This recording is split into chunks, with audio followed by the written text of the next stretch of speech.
Lanjut, apa itu 3D artist? Nah, ini kadang suka jadi pertanyaan gitu ya. Apa sih 3D artist? Apa sih 3D modeler, tekstur artis, animator gitu ya. Terus rigger. Nah, itu tuh kadang suka muncul di job description gitu ya. Kalau misalkan kalian nanti melamar pekerjaan gitu. Jadi 3D artist itu sebutan buat orang yang mengerjakan atau membuat sesuatu melalui objek 3D gitu. Jadi sebutan orangnya gitu. Atau kalau bahasa Indonesianya itu seniman 3D gitu lah. 3D artist itu. Jadi apa sih yang dikerjain sama si 3D artist ini? Nah, ini ada beberapa kategori pekerjaan gitu. Jadi si 3D artist ini adalah nama orangnya gitu ya, atau seniman 3D-nya. Jadi mereka melakukan pekerjaan ada 4. Saya kategorikan di sini ada 4. Yang pertama ini 3D modeler. Nah, ini biasanya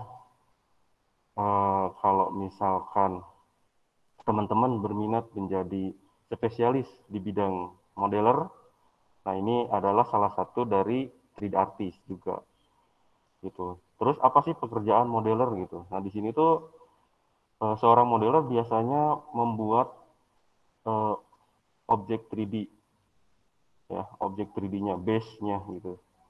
Biasanya tuh di 3D modeler ini dibagi dua gitu. Yang pertama itu ada sculptor. Kemudian kalau yang di masyarakat apa ya, sculptor itu kayak pematung gitu ya. Kalau di awamnya tuh kayak pematung gitu. Kita bikin base-nya di situ, entah itu karakter, entah itu mungkin apa ya, robot gitu ya, dan lain-lain yang berbentuk objek 3D gitu ya, yang kita inginkan. Nah, tapi sculptor ini biasanya tuh cuman base dan ini nggak bisa digerakin jadi solid. Gitu. Jadi solid ini memang kita nggak bisa apa-apain lagi. Kalau misalkan udah gitu ya udah gitu, cuman base-nya aja. Jadi cuman pondasinya aja gitu. Tapi udah berbentuk visual gitu. Oke. Nah, yang kedua ini adalah 3D topologi. Kalian mungkin pernah dengar retopologi. Nah, itu retopologi itu kita membuat ulang dari base tadi, dari orang sculptor, membuat ulang dengan di retopologi. Apa sih topologi di dalam 3D itu tuh apa gitu ya? Nah, topologi ini tuh kita sebut dengan jaringan anatomi objek gitu ya, kalau di dunia 3D. Jadi kita membuat jaringan anatomi si objek 3D dengan disebut topologi gitu. Nanti mungkin setelah ini ada slide mengenai topologi. Oke, yang kedua di sini ada 3D texture artist. Nah, 3D texture artist juga itu salah satu 3D artist. Jadi biasanya mereka ini pekerjaannya adalah materialing. Jadi mengisi material atau membuat material seperti material glossy, terus solid, plastik, dan lain-lain gitu ya. Itu banyak banget. Dan mereka biasanya mainnya kalau di assembler itu, kalau kalian pernah ngulik assembler gitu sebelumnya, itu di node editor. Jadi node editor ini untuk kita, kalau misalkan saya analogikan, node editor ini kayak kumpulan kaleng-kaleng cat gitu ya. Kaleng-kaleng cat kita kumpulin, atau di Blender istilahnya node gitu. Ada cat merah, biru, dan lain-lain, terus ada pernis gitu ya. Kalau kita campurin itu menjadi warna yang berbeda, entah itu jadi warna keemasan atau metal atau lain-lain gitu ya. Nah, itu tugasnya si 3D texture artist. Dan yang kedua adalah texturing. Nah, biasanya si 3D artist juga, si 3D texture artist juga ini biasanya dia basicnya tuh gambar. Jadi kayak kita ngegambar, kita apa istilahnya tuh mewarnai gitu ya, mewarnai si 3D object. Yang tadinya polos kita warnain. Biasanya kalau di assembler itu kita ada extension software namanya tuh Substance. Kalau mungkin kalian sudah pernah coba atau tahu sebelumnya Substance, tapi di Blender juga eh, mempunyai fasilitas untuk texturing gitu. Cuman mungkin fasilitasnya nggak sebanyak atau nggak sekompleks di Substance gitu ya. Nah itu tugasnya si texture artist. Nah yang ketiga adalah rigger. Nah tugasnya rigger di sini mereka biasanya apa ya, memberikan tulang gitu ya untuk si 3D objeknya. Jadi seperti halnya kita manusia, kita ada base-nya gitu, kulit, otot dan lain-lain gitu ya.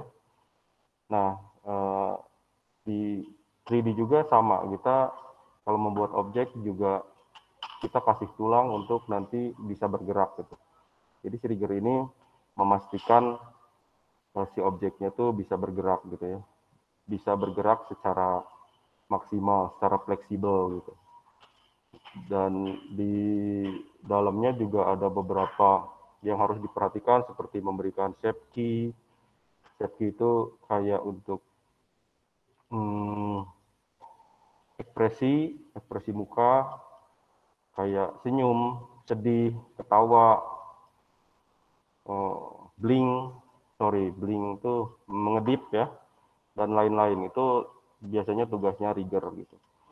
Nah, yang terakhir biasanya itu habis dari rigger, biasanya kasih ke animator. Nah, di sini juga animator termasuk kategori 3D artist juga. Jadi animator ini yang menghidupkan, yang memberikan show kepada si 3D object yang tadinya apa statis gitu ya, memberikan show. Oke. Untuk slide ini, teman-teman ada pertanyaan dulu mengenai 3D artist?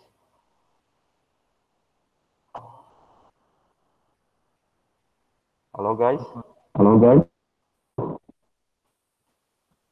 Oke, saya anggap nggak ada ya. Oke, di sini jenis-jenis 3D. Apa sih jenis-jenis 3D itu? Di sini saya bagi menjadi 3 ya. Di sini tuh jenis-jenis 3D itu ada 3D high poly, yang kedua itu medium poly, yang ketiga itu low poly. Nah, apa sih poly? Nah, tadi kan retopologi sudah saya jelasin, itu adalah jaringan 3D object gitu ya, jaringan anatomi 3D object. Nah, di sini poly ini sebagai parameter besaran si 3D object gitu ya. Parameter besaran 3D object biasanya kita parameternya dengan poly atau enggak poligon. Mungkin kalian sudah pernah dengar berapa sih poligonnya gitu. Berapa sih trisnya gitu. Nah, ini si poly ini kita ibaratkan dengan besaran si 3D object atau cara mengukur parameter si 3D object besar atau kecilnya gitu, size-nya. Oke, kemudian yang kedua, di sini ada 3 macam jenis juga. Yang pertama itu ada organik, anorganik, dan hard surface. Oke, kita masuk ke slide berikutnya. Nah, ini yang organik itu biasanya kita membuat kayak manusia, hewan, monster gitu ya, yang memang si objeknya itu dinamis gitu, yang nggak kaku gitu, yang nggak statis. Nah, di sini juga ada beberapa kategori size ya. Yang pertama low poly, bisa dilihat di sebelah kiri, itu si topologinya itu nggak sekompleks yang sebelah ujung kanan gitu ya. Nah, itu berpengaruh kepada size si objek 3D-nya. Nah, yang kedua kita main di medium poly, dan ini agak lebih banyak si topologinya. Dan yang ketiga adalah high poly. Dan ini lebih banyak, dan memang high poly ini sampai nggak terhingga gitu ya si polinya. Sampai bisa ratusan atau jutaan gitu. Itu terserah si artisnya. Itu termasuk high poly. Nah, untuk assembler sendiri, karena kita kebutuhan 3D-nya untuk platform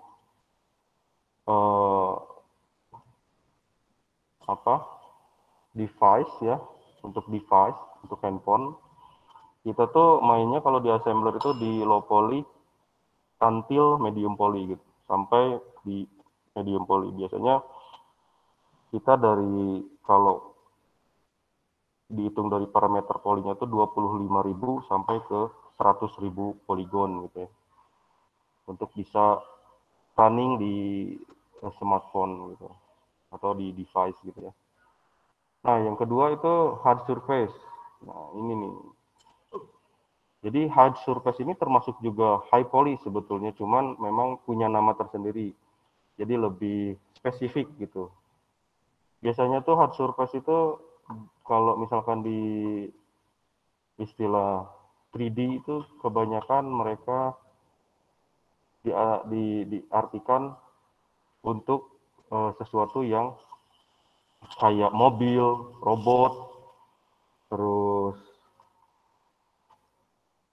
yang futuristik lah ya, yang futuristik. Mungkin kebanyakan kayak robot, kayak Transformer, nah gitu. Iron Man, nah itu disebutnya tuh 3D hard surface. Nah, yang ketiga ini adalah anorganik.